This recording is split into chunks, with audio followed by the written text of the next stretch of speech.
Et bonjour à tous, aujourd'hui je vais vous présenter une méthode qui vous permettra donc de router votre appareil Galaxy sans pour autant utiliser Odin, flasher des firmware ou même passer Knox à 0x1 et donc détruire votre garantie.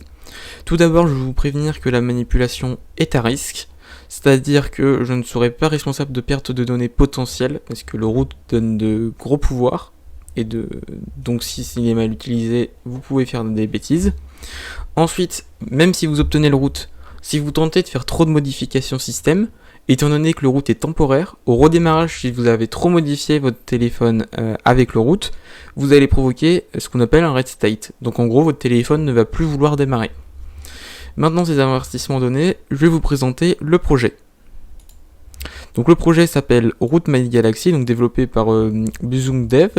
Donc il est sorti il n'y a pas longtemps, il exploite comme est précisé ici la CVE 2026 43 499.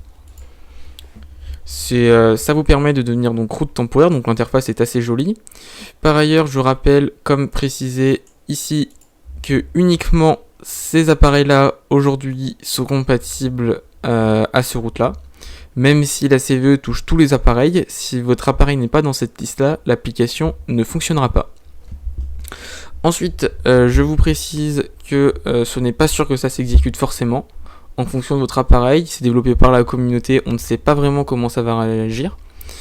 Ensuite, je précise que c'est uniquement valable si vous avez le correctif de sécurité de juillet 2026 ou inférieur. Si vous avez celui d'août 2026 ou supérieur, c'est mort. Donc pour ce faire, c'est très simple. Vous devriez vous rendre donc sur cette page-là que je mettrai en description, dans la catégorie Release, et de prendre App Debug et de l'installer. Vous auriez aussi besoin d'aller sur le github.com de KernelSU dans Release et vous devriez prendre donc KernelSU Release pour APK. Je mettrai aussi ce lien en description et il faudra l'installer. Donc on se retrouve tout de suite sur le téléphone pour les manipulations.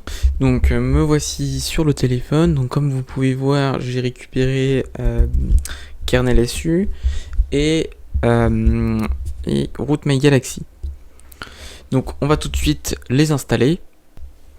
On installe ça comme une application Android classique. Donc là elle était déjà installée, on va la réinstaller, ça ne fait pas de mal.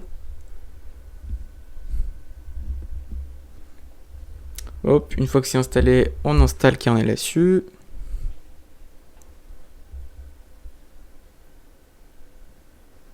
Une fois que c'est installé, on va pouvoir donc ouvrir Root My Galaxy. Donc la voici. Ensuite, on va voir sur l'écran d'accueil plusieurs informations sur le fonctionnement et notre téléphone. On va pouvoir lancer et confirmer. Et ensuite, là, il faut être patient. Alors, je précise que cette faille de sécurité, enfin cet exploit, il fonctionne uniquement en fonction avec un trait précis de deux tâches qui s'exécutent en même temps.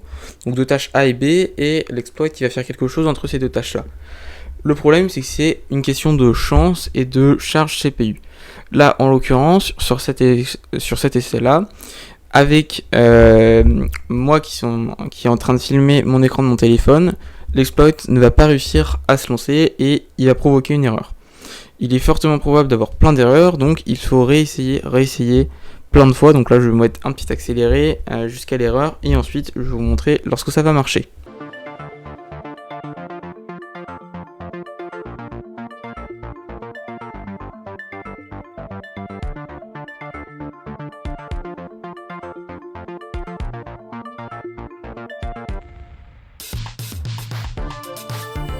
Donc voilà, comme vous pouvez voir, KernelSU c'est bien installé, donc désolé j'ai donc pas pu filmer parce que comme je l'ai dit, en filmant ça ne veut pas fonctionner. Donc on a les logs et là on va pouvoir donc sélectionner terminer pour pouvoir accéder à KernelSU. Donc voilà, comme on peut voir il y a bien écrit KernelSU actif tout en haut. Et une fois qu'on appuie dessus, on peut voir qu'on rentre dedans. Donc alors moi j'ai déjà un super utilisateur parce que j'avais déjà installé le root avant.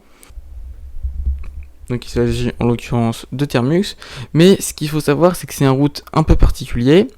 Parce que si on va dans une application qui vérifie si le root est installé, comme un root checker basique, vous allez voir que ça va être surprenant. On va voir que l'appareil n'est pas routé. Alors là, vous allez me dire, mais pourquoi ça marche pas? Parce qu'en fait, c'est un route particulier où vous devez autoriser manuellement dans les paramètres de kernel SU que chaque application ait son route ou non.